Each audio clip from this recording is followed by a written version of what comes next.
Hi there, this is Alexander Hall for Viva Voce week 5. So, I'm going to be talking about how my 5th week of the autumn academic year of 2018-2019 has gone for me.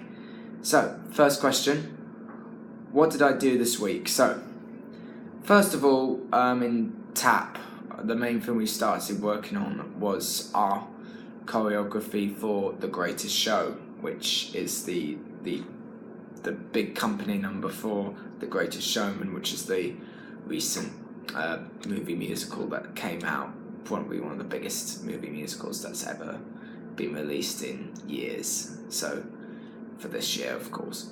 So yeah, so we've just started working on that. So we're giving it a bit of a tap feel to it, and I think we're going to kind of change it as well. We're going to have a bit of mixture of tap, a mixture of jazz, and all that kind. So we started off working on the tap side of it for this week, which was done on Tuesday. The next thing we did was on Thursday. We recapped on Found Tonight in our singing session with Carly, and we kind of started to work on probably like the real picky parts, so making sure that everyone had memorised all their words, so all that they could concentrate on was just working on the harmonies and working on some of the other areas, because I think one of the things that some of the guys did was they were using too much the American accent, so we're kind of giving it that English feel to the song, even though it's not exactly an American, it's more or less American song, so we're trying to give it an English feel and a British feel to it. So yeah, and finally we were also given a talk on Friday from this guy who came to talk to us about the importance of social network as part of the industry, and how he worked in a lot of bands, and how his bands had to really rely on so much social networking so that they could build a bigger fan base and build a bigger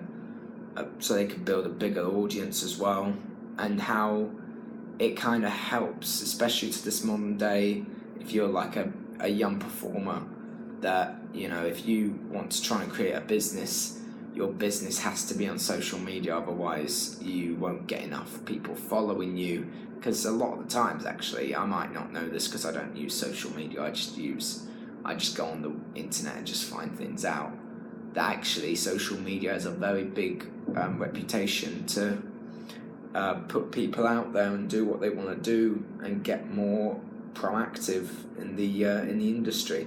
So I felt it was really important to get that information being put out to me, especially for the career that I'm trying to pursue for the future. And yeah, the next question is my aims for this term and how were they relevant to this week. So my aims for this term obviously are have a good repertoire that I can give, that I can use for future auditions, for future colleges that I could be going to, future drama schools if there's ever a chance. So one of the things I've been working on a lot is trying to kind of starting to complete. So I've completed pretty much all my songs, so I know my lyrics to Soliloquy and What Do I Need With Love, and I've already just finished off working on the Fear of Music monologue, which is done by Andy. So now I'm on the verge. I've got 3/4 of it out of the way. So all I need to learn now is my King John the Bastard monologue, which I'm going to be working on this week. So I'm going to try and make sure I've got it learned by the end of the week. So hopefully by the time I've learned the whole thing, all I need to worry about over the half-term break and what I can do for homework is work on the characterization and work on my characterizations for all my material that I'm going to be preparing for the assessment next month. So it gives me less to look at over the half term. So I've got a lot more time to think about something that's a lot less worrying than what you do when you're having to learn something, when actually I could try and learn it this week. So I'm going to try and make sure that I've got all my material learned by the end of the week. So that's another thing. And also the other thing that I think has been very relevant to my aims this term as well is that going to seeing that guy who gave us that presentation of Social Network, because for me, I'm someone who's not very familiar with how social media is used nowadays. So, because I'm not someone who uses like Facebook or Twitter or Instagram or Snapchat. I'm not one of those kind of people who is very into that kind of network, who likes to enclose themselves a little bit more. So just using regular contacts, just taking numbers, or just using people out of emails. That's the way I normally contact. But now I've found that that social media is a very important thing, especially for a business.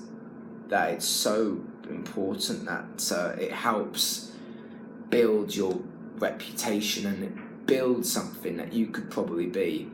And if you're not very proactive in social media, then it kind of throws away everyone off, and people just not be interested in what you're trying to do. Because if someone on social media likes your business and they put a like on it, they're going to be they're going to get given updates. So whenever you post something, and it will just go to them, and if you keep doing it, even though I know it might look a little bit like you're haranguing people, actually it's the one way in which you can throw your enthusiasm of how you want to keep people in the loop over what you're going to be doing, the performances you'll be giving, the things you're doing in your studio. Because the one thing is, you want to tell people what you're doing because people are interested. And if you don't show them that form of interest, it will just kind of make people think, he's not that enthusiastic, I'm sorry, but I just don't feel like I want to go. If you are going to be showing how keen you are to get people to watch you, or to listen to you, or to watch what you do, it's so important that you keep so engaged in social media, especially on business purposes. It might not be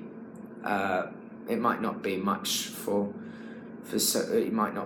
your personal account, because I know the one thing that I know is that on Facebook, there's some people who like to post things regularly, who like to keep updating their profile, who like to keep sending photos of what they do. And to some degree, it can become a bit of a bore when you keep getting the same thing over and over. But for some people, actually, it's really important that you do that. And if you're not going to do it much, it's just not going to be. No one's going to be interested in you. No one's going to actually want to look out for you. And that's the one thing that's very important as part of this modern day of how we communicate our passion, and in some degree how to get your passion out there is through a social network, and using that social network to go into your business, so that your business is socially interacting with the world. So my 3 weaknesses for this week. So my 3 strengths for this week. I would say I've already got 3/4 of my material learned. So I've already learned 2 songs that I'm going to be doing. I've already learned my Fear of Music monologue. So those 3 are out the way. So I'm already on a good start. So I'm already feeling like I'm already in the driving seat, and also the fact that I watched King John, because we had an inset day on Wednesday, because because of that. So because I got an inset day, I thought maybe use my time to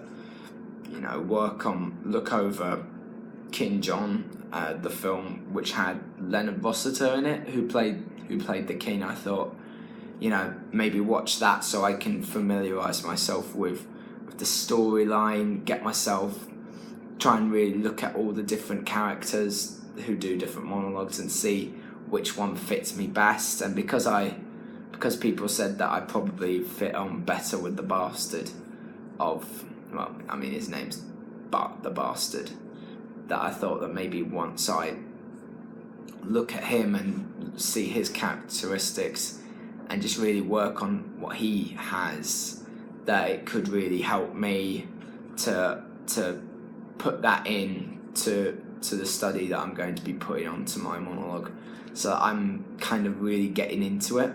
And if I wasn't to watch the film, I don't think I would have that full understanding of how to play the character. So I feel like it really was really beneficial for me. So yeah. And yeah, we watched this documentary that was done from the Singing in the Rain DVD, which is like the 3-disc DVD. And so we just watched this documentary called Movies About Musicals, I think it was called. And so it looked at the history from the 20s when musicals became a thing, of course, and then looking at how musicals started to evolve, and looking at all the big actors, all the big stars that became what they were. So looking at the likes of Judy Garland and of course Gene Kelly, and then we also looked at the likes of Frank Sinatra as well, and Victor Fleming, who was the director and producer of The Wizard of Oz, which was back in 1939. Which was probably one of the biggest movie musicals that became a massive phenomenon back in the years when the Second World War began. And I think if it weren't for that, that's when, and then also that's how there was the good collaboration between Rodgers and Hart, which was Richard Rodgers and Lawrence Hart. And then when Lawrence Hart passed away, it became Rodgers and Hammerstein, which was Richard Rodgers and Oscar Hammerstein II. And of course, with Rodgers and Hammerstein, they were the people who created Carousel. So that's where I'm going to be doing my solo soliloquy from. So it's kind of like a good way of finding what else I can do for bigger, to keep my research up to good scratch, and show that I'm trying to develop a big variety of what could help me with my solos, and what other good inspiration I can get, so I can fulfill myself with all the different musicals that I can even do. So if in the event that I was to go to a drama school and they were to say, don't do one of the solos I'm going to do for this assessment, that I've got a backup.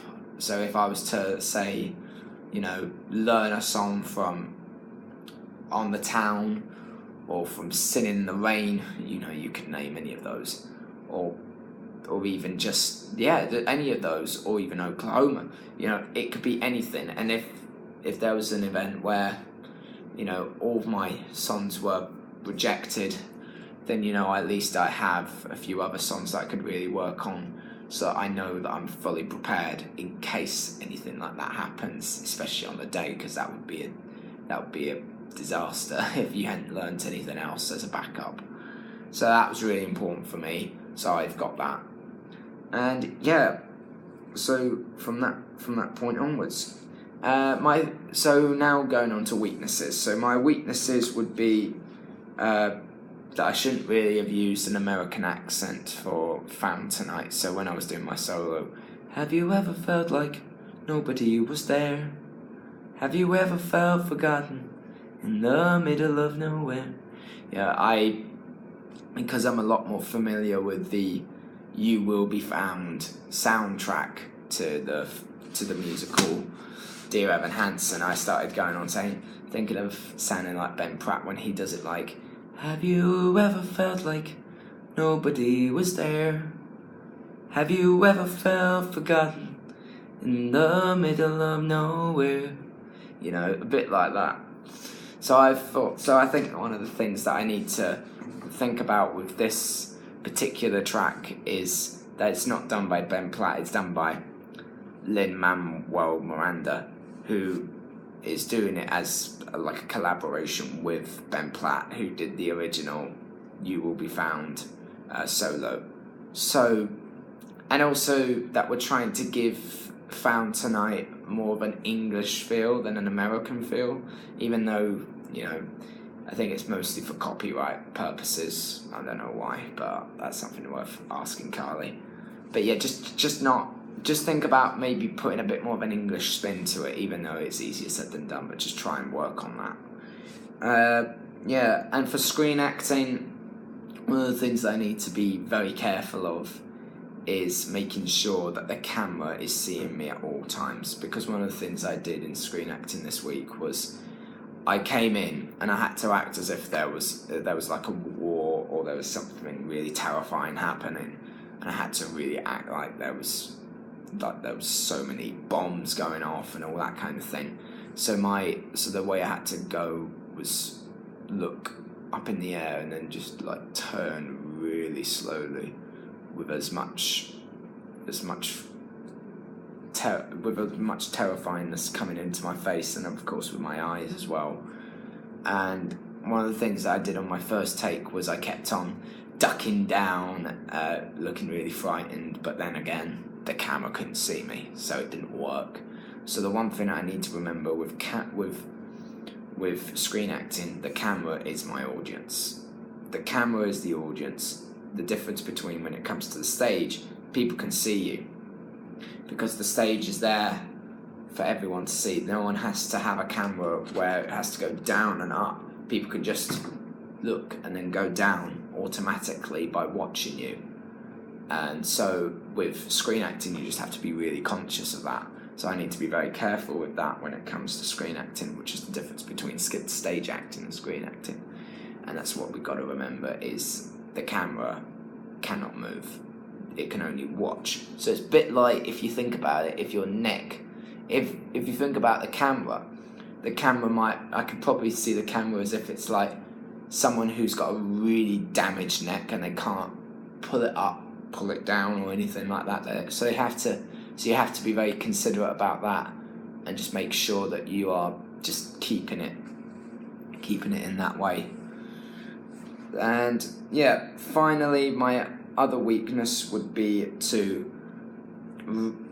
also just to make sure that I wasn't really that clear about the Greatest Show tap dance that we were working on. So I think one of the things that I'm going to be doing is, in my next rehearsal, is really, really feeling the whole tap dance as much as possible. So by half term, I can just go out and, ask for it to be filmed, maybe film it on my phone and just, look at it and work on the little challenges that go into the tap routine, and, familiarize myself as much as I can with the song itself, so that I can visualize what I need to do, because that's the one thing that I need to really work on, is just making sure that when I listen to the song, I can just remind myself of what needs to be done for the choreography that I'm working on at the moment.